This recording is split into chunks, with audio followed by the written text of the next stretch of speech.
My name is Rachel Moore. I'm 29 years old and I live in Chicago, Illinois. On October 15th, I died for 6 minutes. But what I saw during that time changed everything I believed about life and death. Before that night, I thought I had everything figured out. I had a good job as a marketing manager at a growing tech company, a cozy apartment in the heart of the city, and friends who always had my back. But even with everything I had, something inside me felt empty. Like I was just going through the motions, never truly present. I didn't know it then, but my life was about to change in ways I couldn't possibly have prepared for. It was early October when I last saw him, my brother Michael. He was everything to me. We'd been close since we were kids, and despite the growing distance that comes with adult life, he was always there for me. We spent weekends at our favorite diner, catching up on life over waffles and coffee. It was simple, but it was enough. That afternoon, as I drove home from work, I remembered our conversation from the previous week. Michael had been struggling with his job. He was debating a big decision, take a promotion that would mean more money, but also more responsibility, or step down and move back to our childhood town. He'd been torn about what to do, and I tried to offer advice, though deep down I was scared for him. The thought of losing that connection, of losing him, was something I couldn't bear. I remember hearing his voice on the phone as I parked my car. "I'll figure it out, Rachel. Don't worry about me." I had no idea how true those words would be, how they would haunt me. That evening, after I finished dinner, I decided to take a walk through the park near my apartment. The crisp fall air, the amber leaves falling slowly from the trees, the golden glow of the setting sun. It was one of those moments when life felt perfect, or so I thought. As I walked, my mind drifted to the uncertainty of life, to the things I had yet to accomplish, the relationships I wanted to mend, and the places I still needed to go. But for the first time in a long while, I allowed myself to enjoy the present. I was at peace, or so it seemed. I hadn't realized how fragile that peace was. As I turned the corner and started heading back to my apartment, the phone call came. It was my mother. Her voice cracked as soon as I answered. "Rachel, Michael, he's gone. There was an accident. He's gone." My knees buckled, and I nearly collapsed right there on the sidewalk. The world seemed to spin and I couldn't breathe. The air, the trees, the sounds of the park, they all disappeared. Nothing made sense.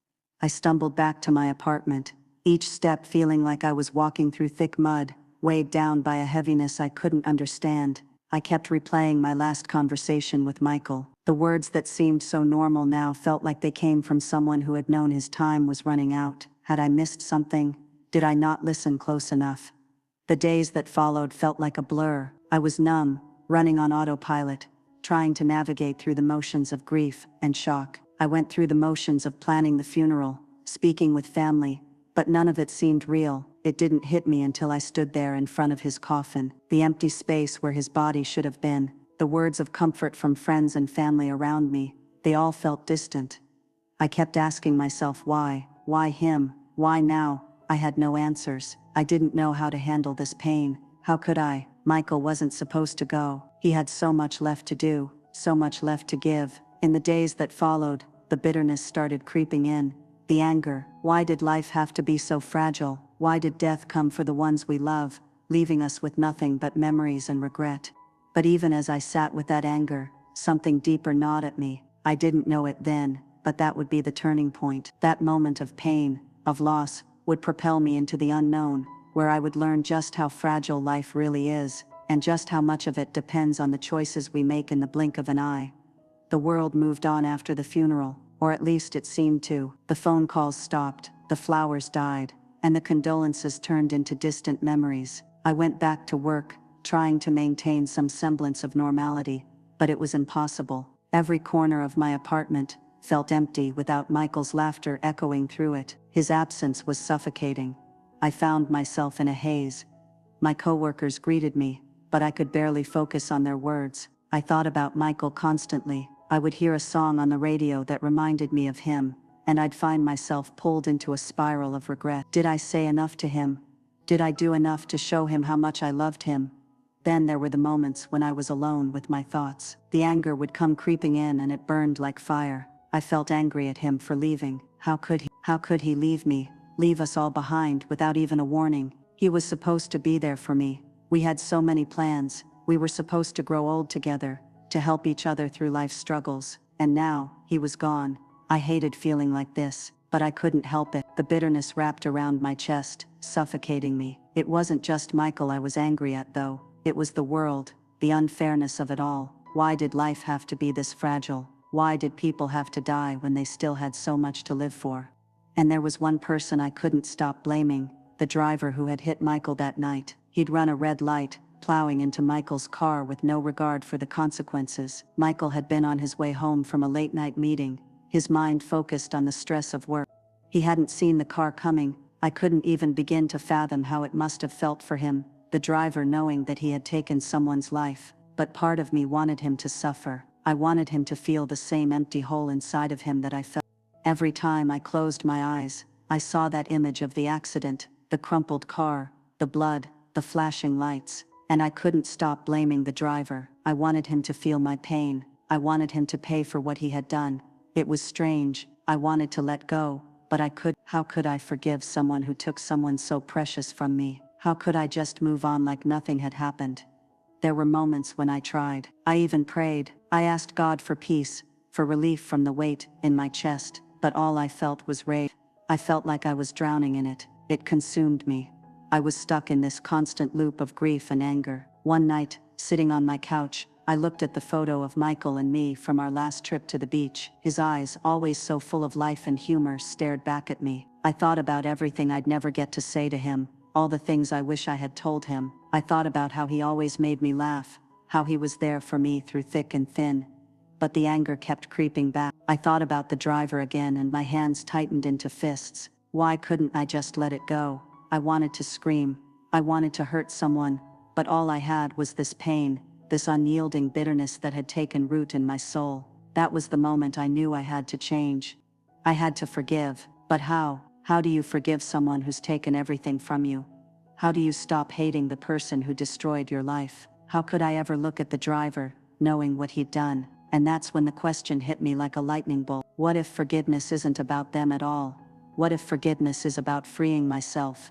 What if holding on to this anger was only hurting me, not the driver? Let me ask you this. Is it truly possible to forgive someone who has caused you deep pain? Be honest, the anger that had consumed me for days, weeks even, was suddenly replaced by an unsettling stillness. I woke up the next morning, but everything felt different, almost like I was no longer tethered to the world I once knew. It was a strange, eerie sensation that crept up my spine.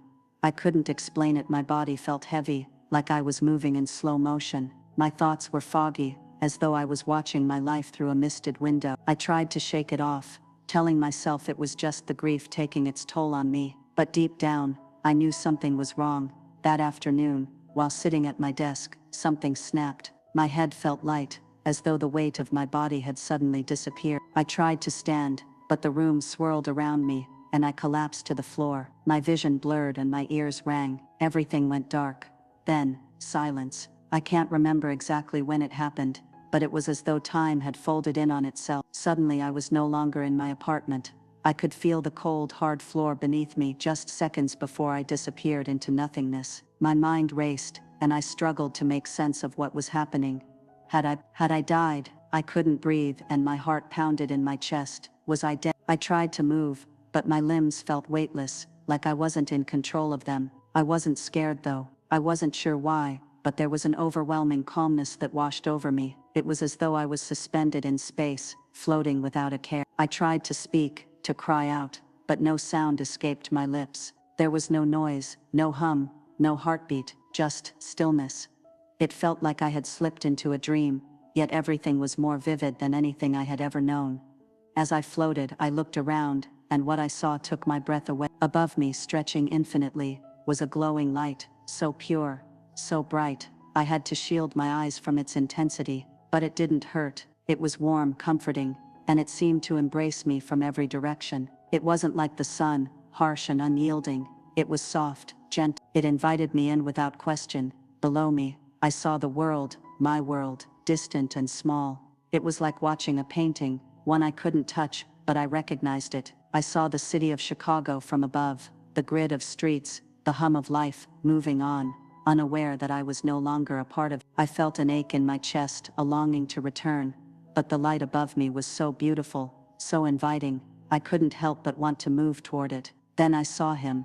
At first, it was just a figure, standing in the light. His presence was overwhelming. I couldn't see his face at first, but I could feel his love. It was like nothing I had ever experienced. A love that wasn't just given, but all-encompassing. The kind of love that reaches every part of your soul, and tells you that you are cherished, even when you felt unworthy. As I drifted closer, I could make out his features. It was him, Jesus, standing tall, his arms open in a way that felt like home.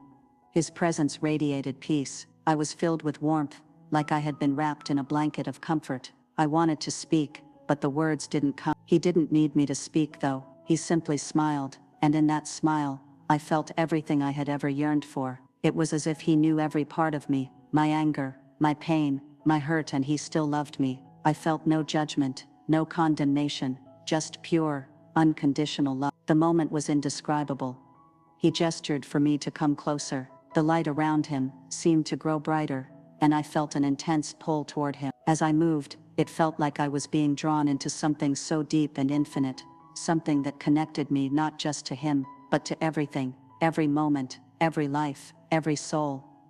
As I reached out to him, I felt a sudden rush of memories flood my mind. I saw my life, the people I had loved, the choices I had made, the pain I had carried. I saw Michael, his smile, the way he always knew how to make me laugh. I saw my parents, my childhood, my dreams, and my regrets. Everything was laid out before me in a way I had never experienced. It was like seeing my entire existence in a single breath. In that instant, I understood. I understood why we were given life. I understood the preciousness of time, and how every moment, every decision mattered. The fleeting nature of life had never been more real to me than in that moment. I saw how fragile our existence is, how easily it could slip away in the blink of an eye. I saw the reality of heaven and hell, how they are not just places, but choices we make every day, in how we live, in how we love, and in how we forgive. And then, I saw it. Before me, on the horizon, a dark shadow appeared, an ominous, swirling void. It wasn't the absence of light, but a presence of its own. I felt an overwhelming sense of fear, as I realized that this place, this void, was not where I wanted to go. I wanted to turn away, to flee, but the light, the warmth of Jesus, was pulling me back, offering me peace, offering me grace. I knew in that moment that I was given a choice I had never truly understood until now. The path toward the darkness was a path I had unknowingly been walking, driven by anger and bitterness. The path toward the light was the path of forgiveness, of letting go. I had spent so much of my life angry, holding on to pain, blaming the world for my suffering. But here, in this moment, I understood that holding on to that darkness only pulled me further away from the love I was being offered.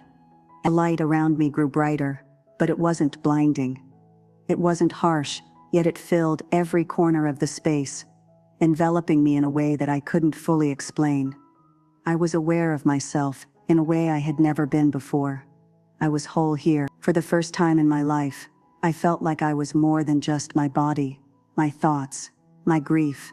I was something more, something eternal. But even in this peace, I still felt a twinge of uncertainty. There was something unresolved. And then, I saw them. Michael. It was him, standing just a few feet away. His face was radiant, more alive than I had ever seen him. His eyes, the ones that had always sparkled with mischief and kindness, now gleamed with something deeper. I could barely breathe as I saw him, standing there, in a perfect version of himself, no longer burdened by life's stresses, no longer weighed down by the worries that plagued him in his final days. He was free. "Rachel," he whispered, his voice rich with warmth and love. "Michael." The word escaped my lips like a prayer, as if speaking his name would bring him back to me, even though I knew that wasn't the case. I didn't know how I could handle this, seeing him again, feeling his presence, but knowing he was gone. He smiled gently. "I'm okay. You don't have to carry this pain anymore." The relief that washed over me was overwhelming, and for a moment, I forgot everything. I just stood there, taking him in, letting the peace of this moment fill the hole I had been carrying in my heart. But the peace didn't last long. Behind Michael, another figure emerged. This one, I hadn't expected. It was the driver. The man who had taken Michael from me. The one who had run the red light. The one whose mistake had ripped my world apart. At first I froze. My heart rate quickened, and the anger that had been buried deep inside me suddenly bubbled to the surface. I felt the familiar weight of bitterness pressing down on me. How dare he be here? How dare he stand before me, as if nothing had happened? I wanted to scream. I wanted to ask him why he did it. Why didn't he stop? Why didn't he see Michael? How could he live with himself knowing what he'd done? But as he stepped closer, something shifted within me. His face wasn't full of arrogance or defense. It was full of regret, of sorrow. His eyes were soft, filled with remorse. He was a stranger to me, yet there was something deeply human in the way he looked at me. He wasn't the enemy I had made him out to be. "I'm sorry," he whispered, and his voice cracked. "I wish I could take it back. I wish I could undo what I did." I didn't know how to respond. My heart wavered between rage and sadness, between wanting him to feel my pain and wanting to let go. I wanted to push him away, tell him that nothing he said would ever be enough. But something in my soul knew that wasn't the answer. Then Jesus spoke. I hadn't even realized he was standing beside me, watching this exchange with such compassion. His voice was calm, gentle, but it felt like the whole universe had quieted just to hear him. "Rachel, do you see him?" he asked softly. "Do you see the pain he carries, the weight of what he's done? And yet he's here seeking forgiveness. Can you give it?" I felt a tightness in my chest. My mind screamed, "No, I can't. How could I forgive him? How could I forget the pain he caused me? How could I let go of the anger that had been my constant companion since that night?" But as I looked at the man, and then at Jesus, something inside me shifted. I saw the sadness in the driver's eyes, the guilt he carried. It was the same weight of grief I had felt since Michael's death. He wasn't a monster. He was just a man who had made a mistake, a tragic one. And then, there was Michael. His face, once full of joy, now held an expression of peace and understanding. "Rachel," he said, his voice calm, "you know what this pain feels like, but holding on to it won't bring me back. It won't heal you." I stared at him, the reality of his words hitting me like a tidal wave. Holding on to this anger, to this bitterness, was holding me captive. It wasn't just hurting the driver, it was hurting me. For a long moment, there was only silence, and then I spoke. The words barely made it past my lips at first, but I said them, knowing they were the only way forward. "I forgive you," I whispered to the driver, my voice shaking. "I forgive you." And as I said those words, I felt something release inside me, a tension I hadn't realized I was carrying. The heaviness that had weighed on my soul for so long began to lift, little by little. The anger that had consumed me started to dissipate, replaced by a strange sense of freedom. It was like I had been holding my breath for so long, and now I could finally exhale. Jesus smiled at me, and in that smile, I felt everything, every weight, every burden disappear. His love, his grace, had washed over me in a way that words couldn't capture. I realized in that moment that forgiveness wasn't about excusing the pain or forgetting what happened. It was about releasing the hold it had on me, letting go of the chains that kept me bound to my anger. I woke up with a gasp, the sterile smell of the hospital room hitting me first, its cool air in sharp contrast to the warmth I had just left behind. My body felt heavy, and I had to blink several times before the fog in my mind began to clear. For a moment, I couldn't remember where I was, but then, it all came rushing back. The darkness, the light, the voice. The heart monitor next to my bed beeped steadily, reassuring me that I was still alive, still here. The nurse, who had been standing by my side, noticed my eyes flutter open and rushed over. "You're awake." Her voice, though filled with relief, had an edge of disbelief. I struggled to sit up, my body resisting the motion, as though it didn't quite belong to me anymore. "I saw him," I whispered, my voice shaking. Jesus, I saw Jesus. The nurse gave me a kind smile, though I could tell she thought I was still disoriented. It's good you're awake, Rachel. You've been unconscious for nearly 24 hours. You were in critical condition, but you're stable now. But I wasn't sure if I was simply stable physically, or if the internal shift I had undergone was also permanent.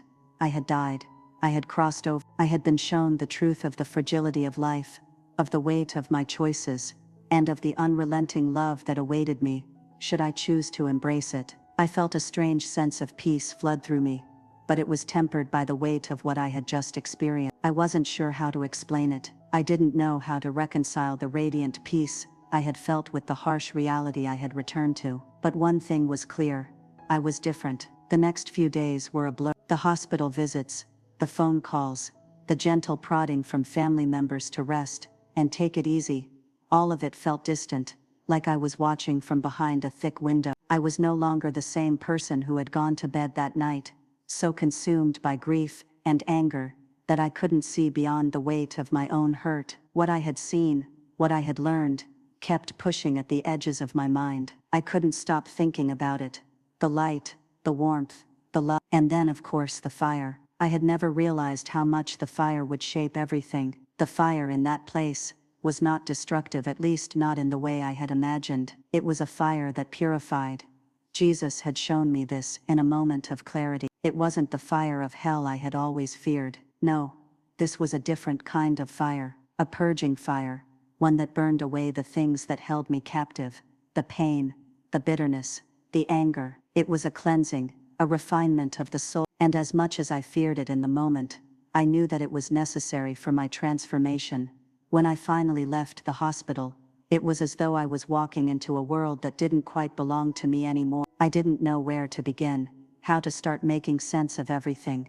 The streets of Chicago, bustling with life, seemed so small, so temporary, in comparison to what I had witnessed on the other side. I found myself on a park bench one evening, staring at the golden hues of the sunset. It was a beautiful sight, but all I could think about was how fleeting it was, how fragile life is. The moment was here, and then it was gone, just like. It was then that I realized the fire had already begun to purify me. The regret, the anger, the bitterness, it was all being burned away piece by piece. It wasn't easy, but it was necessary. To live with eternal perspective meant embracing the fact that nothing on this earth would last forever, not even the pain I had clung to for so long. I had seen it. I had seen what awaited those who chose the path of anger and bitterness. The dark, the fire that consumes, not to purify, but to destroy. That fire, I realized, was one of separation from God, from love, from light. But I also saw that there was another fire, the fire of transformation, of change, a fire that purged the soul and made it whole again. And I had been given a chance to choose which fire I would walk through. I began to understand what Jesus meant when he said, "Every moment, you choose who you will become."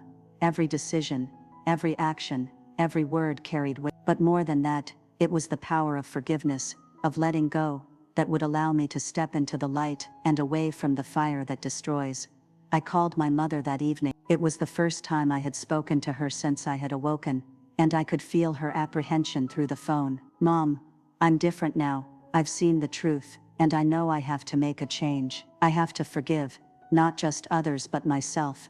It felt freeing to say those words aloud. They weren't just words anymore. They were a declaration, a commitment to the path I had to walk. The next few weeks were full of little changes. I spoke to friends I hadn't in years, apologized where I had wronged people, and even reached out to the driver who had caused Michael's death. I didn't expect forgiveness from him, but I needed to let go of the bitterness. It was a fire that had consumed me for far too long, and in doing so I began to feel lighter, like the weight of the past was finally being lifted. As I stood on the balcony of my apartment, watching the city below, I knew what my mission was. I had been given a second chance at life, not just to live, but to live differently, to live with the awareness of how fragile life is, to choose the fire of transformation, not destruction, to live with the understanding that every moment is precious and it is not too late to change.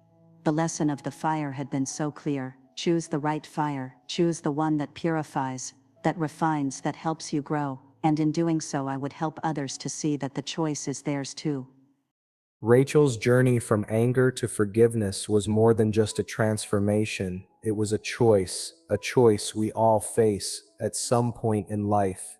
The fire that burned inside her, the one that had consumed her heart for so long, could have destroyed her, but instead, it refined her. It purified her soul, showing her that the path to peace and healing begins the moment we choose to forgive.